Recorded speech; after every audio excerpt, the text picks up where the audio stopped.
আসসালামু আলাইকুম, শুভেচ্ছা সবাইকে আরেকটি নতুন ভিডিওতে। প্রিয় ভিউয়ার্স, আজকে আমি লোন মেনুর যতগুলো সাব মেনু আছে সবগুলোরই কাজ দেখাবো। তো আপনারা ভিডিওটি না টেনে সম্পূর্ণটাই দেখবেন। আজকে ভিডিওটা একটু লং হবে, আমি আগেই বলে নিচ্ছি, কারণ আজকে চেষ্টা করব লোনস মেনুর সবগুলো সাব মেনুর কাজ দেখানোর জন্য। তো প্রিয় ভিউয়ার্স, আপনারা যারা এখনও আমাদের আইডিয়াল সলিউশন ভিডিও চ্যানেলটি সাবস্ক্রাইব করেননি, তারা সাবস্ক্রাইব করে আমাদের পাশে থাকবেন এবং ভিডিওটি আপনাদের বন্ধুদের মাঝে বা কলিগের মাঝে শেয়ার করে দিবেন। মূলত লোন মেনুতে লোন রিলেটেড সকল ধরনের কাজগুলো করানো হয়। তো আমরা লোনে ক্লিক করি। লোনে ক্লিক করলে প্রথম যে অপশনটি সেটা হচ্ছে রেগুলার লোন অ্যাকাউন্টস। এই মেনুটির সাহায্যে আমরা মূলত লোন বা ডিসবার্স করতে পারি। একটা লোন যখন আমরা বিতরণ করব কোনো সদস্যকে, তখন আমরা এই রেগুলার লোন অ্যাকাউন্টস এই মেনুটা ব্যবহার করব। আমি আরেকবার বলছি, যখন আমরা কোনো একটি সদস্যকে লোন বিতরণ করব, এই বিতরণের কাজটা এই রেগুলার লোন অ্যাকাউন্টস থেকে দেখাতে হবে। তো প্রিয় ভিউয়ার্স, আমরা এখানে একবার ক্লিক করি। ক্লিক করে দেখতে পাবো যে এই ব্রাঞ্চ থেকে যতগুলো লোন দেওয়া হয়েছে সবগুলো এখানে শো করেছে। আপনি যখন একটা বিতরণ, তার জন্য প্রথমে আপনাকে অ্যাড বাটনে ক্লিক করতে হবে। অ্যাড বাটনে ক্লিক করলে আপনি যে সদস্যটা ঋণ দিতে চান সেই সদস্যটার সদস্য কোডটা দিতে হবে আপনাকে। এখানে দেওয়ার পর ডিসবার্স ডেটটা অটোমেটিকলি চলে আসবে। তারপর প্রোডাক্ট হচ্ছে আপনি কোন প্রোডাক্টের লোনটা দিতে যাচ্ছেন, জাগরণ না অগ্রসর, যে প্রোডাক্টটা আপনি লোনটা দেবেন সেটা। তারপর লোন কোডটা চলে আসবে অ্যাজ ইউজুয়াল। আর তারপর এইখানে যে অপশনগুলো আছে এগুলো আপনারা দেখতেই বুঝতে পারবেন। এখানে পেমেন্ট ফ্রিকোয়েন্সি আসবে, ঠিক আছে, কতবার লোন নিচ্ছে, ফার্স্ট কিস্তিটা তোর কয় তারিখে আসবে, লোনের সাইকেলটা কত, লোন অ্যামাউন্ট কত এখানে দিবেন। তারপর হচ্ছে নাম্বার অফ রিপেমেন্ট সব দিতে হবে, এখানে ইন্স্যুরেন্স অ্যামাউন্টটা দিতে হবে। এভাবে আপনারা বসাবেন। এখানে বসার পরে এই নেক্সট বাটন করে সেভ দিলে আপনাদের এটা সেভ হয়ে যাবে। তো প্রিয় ভিউয়ার্স, এই ইনফরমেশনগুলো কী দিয়েছে, আমি একটা ঋণ ভিউ করে দেখাচ্ছি যে কী কী আপনাদের পোস্টিং দিতে হবে। তো আমি যদি এই ঋণটাকে এই অ্যাকশন থেকে ভিউ করে দেখলেই বুঝতে পারবেন যে ওনারা কী কী পোস্টিং দিয়েছে। দেখেন এখানে স্ট্যাটাস অ্যাট এ গ্লান্স দেখাচ্ছে যে ওরা কী কী তথ্য দিয়েছে। তো আপনারা এই তথ্যগুলো দিয়ে একটা ঋণ বিতরণ করবেন। তো প্রিয় ভিউয়ার্স, আপনারা নিশ্চয়ই বুঝতে পেরেছেন এই রেগুলার লোন অ্যাকাউন্টের কাজটা কি। এরপর হচ্ছে one time loan accounts. One time লোনটা হচ্ছে আমরা কোনো লোন যদি সিজনাল লোন দিয়ে থাকি, আমরা অনেক সময় সিজনাল লোন দিয়ে থাকি, যে লাইক হচ্ছে গরু ঋণ বা মৎস্য ঋণ, কিছু সিজনাল ঋণ আমরা অনেক সময় দিয়ে থাকি। এই সিজনাল ঋণগুলোর ডিসবার্সটা আপনারা এখান থেকে দেখাবেন। তাহলে বিষয়টা কী দাঁড়ালো, রেগুলার লোন অ্যাকাউন্ট হচ্ছে নর্মাল আমরা যে ঋণ বিতরণগুলো করবো সেগুলো হবে রেগুলার লোন অ্যাকাউন্ট থেকে। আর যদি আমি সিজনাল দেই, সিজনালটা হচ্ছে আমি একটা ঋণ দিব, সেটা কিস্তিটা 6 মাস পর দিয়ে দিবে একবারেই। এই ওয়ান টাইম লোন অ্যাকাউন্টস কথাটার অর্থই বুঝতেছে ওয়ান টাইম লোন, তখন আমরা এইখান থেকে করবো। তো আমরা এখানে ক্লিক করলে আমরা দেখতে পাবো যে এই ব্রাঞ্চ থেকে ওয়ান টাইম লোন বিতরণ করেনি। একইভাবে আপনারা অ্যাডে ক্লিক করবেন। অ্যাডে ক্লিক করলে আগের মতোই যে তথ্যগুলো চাবে সেই তথ্যগুলো আপনারা এখানে বসাই দেবেন। বসাই দিয়ে নেক্সট করলেই হয়ে যাবে। তো এইটা হচ্ছে ওয়ান টাইম লোন অ্যাকাউন্টসের কাজ। এরপরের স্টেপটা হচ্ছে রেগুলার লোন ট্রানজ্যাকশন। এইটা হচ্ছে খুবই গুরুত্বপূর্ণ একটা কাজ। এই রেগুলার লোন ট্রানজ্যাকশন কাজটা আমাদের প্রতিনিয়তই করতে হয়। তো এই মেনুটার কাজ হচ্ছে, আমরা সচরাচর যখন ঋণের কিস্তি আদায় করব, আমরা দুই ধরনের কিস্তি আদায় করতে পারি। একটা হচ্ছে সমিতি বার আর একটা হচ্ছে সমিতি বার ছাড়া। সমিতি বার হচ্ছে, ধরুন আপনি হচ্ছে আজকে বুধবারে সমিতি আদায় করতে গেছেন, সমিতিতে আপনি কালেকশন করতে গেছেন, তখন যে আদায়গুলো হবে সেটা হবে প্রসেস মেনু থেকে। এটা আমি এর পরের ভিডিওতে আমি আপনাদেরকে দেখাবো। এই প্রসেস মেনু যখন আমি কাজ শিখাবো তখন আপনাদের বিষয়গুলো ক্লিয়ার হয়ে যাবে।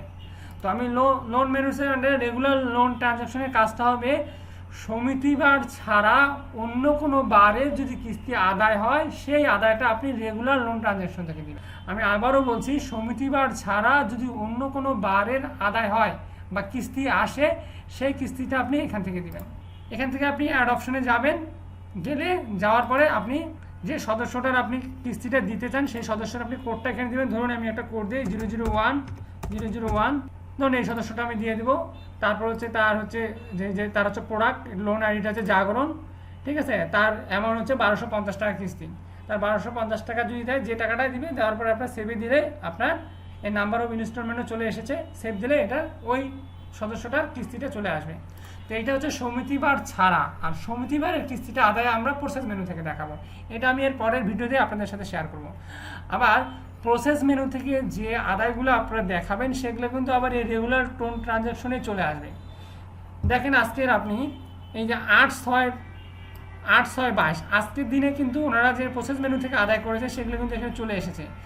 আপনার যদি কোনো আদায় ভুল হয়ে থাকে তাহলে এই পাশে যে ডিলেট অপশন আছে এই ডিলেট করে দিলে এই সদস্যটার এই পোস্টিংটা ডিলেট হয়ে যাবে। ধরুন এই সদস্যটা হচ্ছে 1 নম্বর ব্রাঞ্চের 1 নম্বর সমিতির 22 নম্বর সদস্য। এই সদস্যটার আজকে আদায় হয়েছে 1250 টাকা, তার ঋণ স্থিতি এখন আছে 55,000 টাকা আউটস্ট্যান্ডিং। 1250 টাকা থেকে আদায় দিয়েছে। এখন যদি ধরুন এটা ভুল হয়েছে, যদি আপনি এখানে এই ডিলেট বাটনটাতে ক্লিক করেন তাহলে এই সদস্যটার আদায়টা ডিলেট হয়ে যাবে। তো কোনো আদায় যদি আপনারা ভুল করেন তাহলে আপনার এই রেগুলার লোন ট্রানজ্যাকশনে যাবেন, যাওয়ার পর এখানে শো করবে যে আজকের দিনে আপনি যে আদায়গুলো করিয়েছেন সেগুলো এখানে শো করবে এবং পাশে ডিলেট অপশন দেখাবে।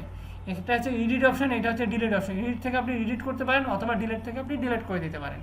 এই কাজটা আপনারা করবেন। তো আপনারা নিশ্চয়ই বুঝতে পেরেছেন যে রেগুলার লোন ট্রানজ্যাকশনের কাজটা কি। এরপর হচ্ছে one time loan transaction.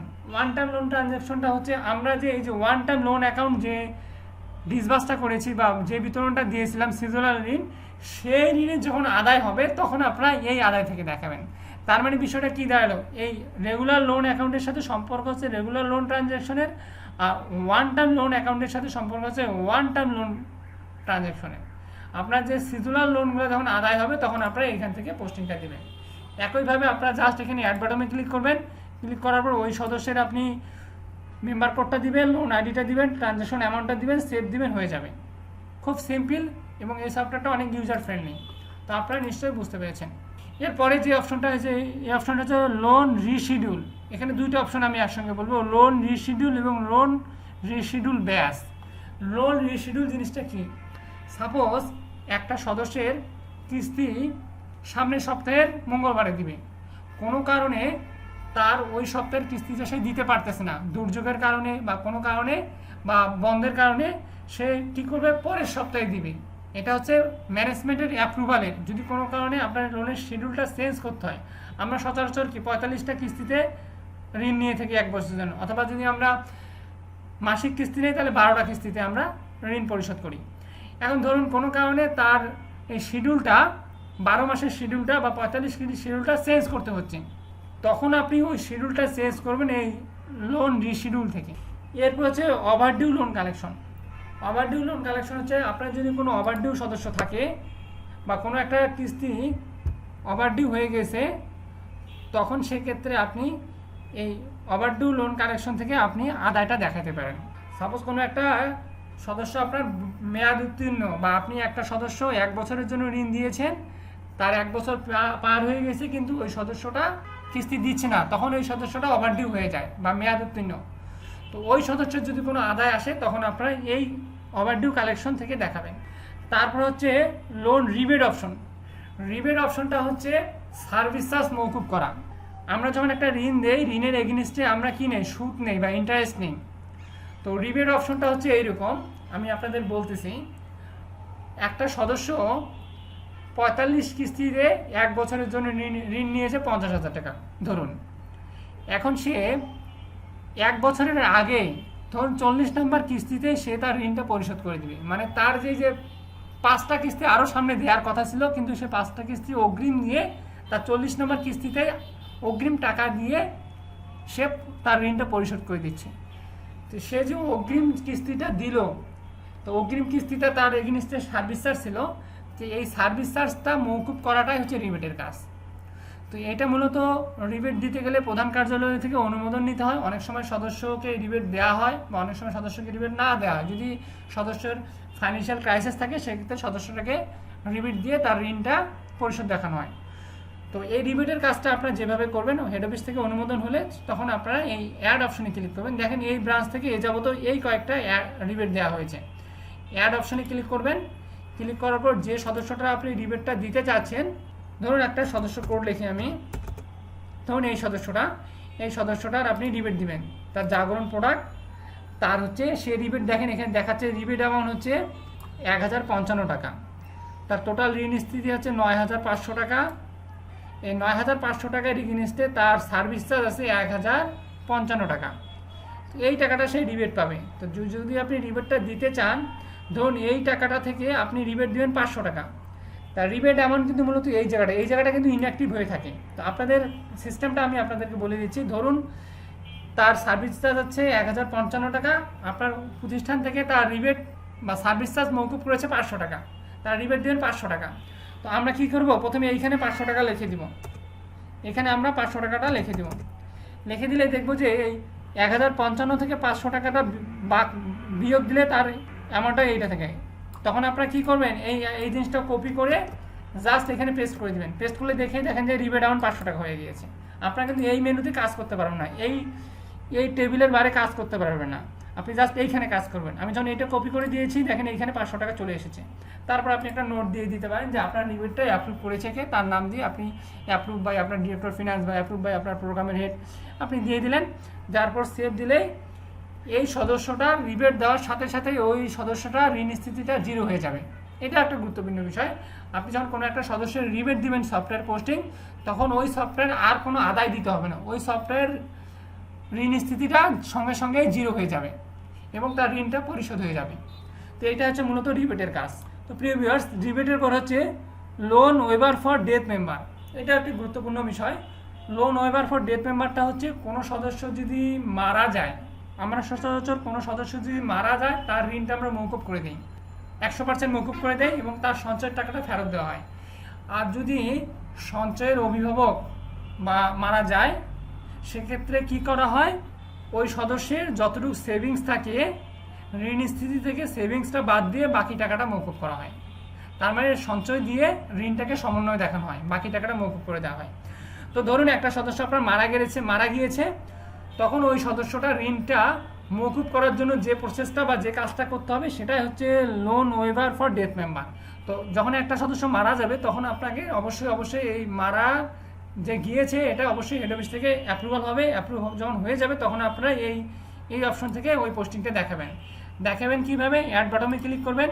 Click করার পর আবারও আপনি এখানে তার মেম্বার কোডটা দিবেন যে সদস্যটা মারা গিয়েছে। ধরুন এই সদস্যটা মারা গিয়েছে, আমি জাস্ট এটা বোঝানোর জন্য বলছি। তার লোন কোড হচ্ছে জাগরণ, তোর প্রিন্সিপাল অ্যামাউন্ট দেখাচ্ছে 8,484 টাকা, তোর টোটাল অ্যামাউন্ট হচ্ছে 9,500 টাকা, ইন্টারেস্ট সহ দেখাচ্ছে। এখন আপনার এখানে বিষয়টা হচ্ছে দুইটা অপশন, একটা হচ্ছে পার্শিয়াল, একটা হচ্ছে ফুল। আমি তো আগেই বললাম যে যদি ওই সদস্যটা মারা যায়, আপনি যদি ফুল তাকে মওকুফ করেন তাহলে এখানে ফুল দেবেন, আর যদি পার্শিয়াল দেন তাহলে আপনি পার্শিয়াল দেবেন। পার্শিয়াল অর্থ হচ্ছে আপনি তার যদি সঞ্চয় দিয়ে অ্যাডজাস্ট করতে চান, সেক্ষেত্রে আপনি পার্শিয়াল দিবেন।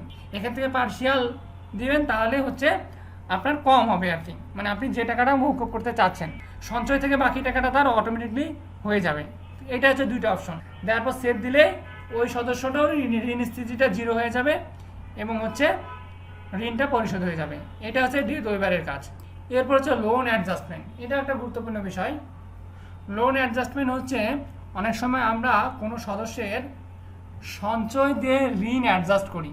অনেক সময় সদস্য কিস্তি দিতে পারতেছে না, তার ফাইন্যান্সিয়াল ক্রাইসিস, তখন কি করা হয়, এটা অফিস থেকে অ্যাপ্রুভের মাধ্যমে বা ম্যানেজমেন্টের সিদ্ধান্তের মাধ্যমে অনেক সময় যে অনেকগুলো সদস্য হচ্ছে তার কিস্তি দিতে পারতেছে না, তখন তার সঞ্চয় আছে, সঞ্চয় থেকে লোন অ্যাডজাস্টমেন্ট করা যায়। তখন আপনারা সরাসরি এই লোন অ্যাডজাস্টমেন্ট অপশনটা ব্যবহার করতে পারবেন। তো এটা করার জন্য যে কাজটা করতে হবে, আপনি অ্যাড বাটনে যাবেন, যাওয়ার পরে হচ্ছে তার লোন কোডটা দিবেন। ধরুন একটা কোড দেই, ধরুন এই সদস্য কোডটা দেই, তারপর কোন সেভিংস অ্যাকাউন্ট দিয়ে ঋণটা অ্যাডজাস্ট হচ্ছে। এই সদস্যের দুই ধরনের সেভিংস আছে, একটা হচ্ছে জায়াল সেভিংস আর হচ্ছে ভিএস ভলান্টারি সেভিংস। দুই ধরনের সেভিংস আছে। ধরুন আপনি জায়াল সেভিংস থেকে আপনি ঋণটা পরিশোধ করবেন, তাহলে আপনার জায়াল সেভিংস দিতে হবে। তার সেভিংস অ্যামাউন্ট হচ্ছে লোন আইডি, তার অগ্রসরের ঋণ স্থিতি, তার সেভিংস অ্যামাউন্ট হচ্ছে এত টাকা, বা আপনি যত টাকা অ্যাডজাস্ট করতে চান সেই অ্যামাউন্টটা আপনি দিয়ে দিবেন। দেওয়ার পরে সেভ দিলেই আপনার এটা ওই টাকাটা দিয়ে বা ওই সঞ্চয়ের টাকা দিয়ে ওর ঋণটা অ্যাডজাস্ট হয়ে যাবে। আপনি যতটুকু ঋণ পরিশোধ করবেন ততটুকু তার অ্যাডজাস্ট হবে। যদি 2,000 টাকা তার ঋণ স্থিতি আছে, আপনি 1,000 টাকা অ্যাডজাস্ট করতে চান, তার 1,000 টাকা অ্যাডজাস্ট হয়ে যাবে এবং তার ঋণ স্থিতিটা 1,000 টাকা কমে যাবে। মূলত এটা হচ্ছে লোন অ্যাডজাস্টমেন্টের কাজ। অনেক সময় আমাদের এটা প্রয়োজন হয়। তারপর হচ্ছে loan write off eligible list. Loan write off eligible list হচ্ছে অনেক সময় যখন সদস্যগুলো দীর্ঘদিন ধরে বকেয়া, তার কিস্তি দিচ্ছে না, এক সময় সফটওয়্যার 3 বছর পর বা 2 বছর পরে আপনি ওই সদস্যটাকে ট্রেস করতে পারছেন না বা সে কিস্তি কোনো দিচ্ছে না, তখন ওই সদস্যটাকে আমরা রাইট অফ করে দেওয়া হয় বা অবলম্বন করা হয়। তো যখন একটা সদস্য 3 বছর বা 5 বছর ধরে আপনি তাকে পাচ্ছেন না বা সে কিস্তি দিচ্ছে না, তখন সেই সদস্যটাকে আমরা রাইট অফের আওতায় চলে আসি। এটা আপনার অফিস বা ম্যানেজমেন্ট এটা কীভাবে ডিসাইড করবে যে আপনারা রাইট অফ দিবে কি না।